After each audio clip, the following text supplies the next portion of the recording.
সকাল থেকে শরীরটা এতটা খারাপ, শুধু কোনো রকম রান্না করেছি আর খেয়েছি। তারপরে এখন সারাদিন আর কোনো কাজ খুব একটা করতেও পারিনি। তো একদিন মেয়েরা যদি কাজ না করতে পারি, ঘরদোর কীরকম অগোছালা হয়ে যায়, তাই না? তো এখন দেখো রান্নাঘরটার কী অবস্থা, দেখো পুরো অগোছালো হয়ে আছে, কিচ্ছু গোছানো হয়নি। তোমাদের কি এরকম হয় বন্ধুরা? দেখো তো, পুরো দেখো অগোছালো হয়ে আছে, কিচ্ছু গোছাতে পারিনি।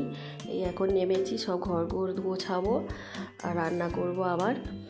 সকাল থেকে মাথাটা এত যন্ত্রণা হচ্ছে, সকাল থেকে না কালকে থেকেই হচ্ছে, তো প্যারাসিটামল খেয়েছি। তো বন্ধুরা, তো তোমাদেরও এরকম হয় কি? অবশ্যই কমেন্ট করে বলো। আর এখন নেমেছি, সব গোছাবো। কালকে থেকেই হচ্ছে এরকম মাথাটা যন্ত্রণা, প্যারাসিটামল খেয়েছি, খাওয়ার পরে আজকে একটুখানি কমেছে। সন্ধ্যাবেলায় দেখছি শরীরটা ঠিক লাগছে, তো ভাবছি সব গোছাই, নাহলে এরকম অবস্থা হয়ে আছে, নিজেরই কেমন লাগছে। তো এই হচ্ছে মেয়েদের জ্বালা, একদিন শুয়ে থাকলে খাটনি আরও বেড়ে যায়, দুগুণ হয়ে যায়।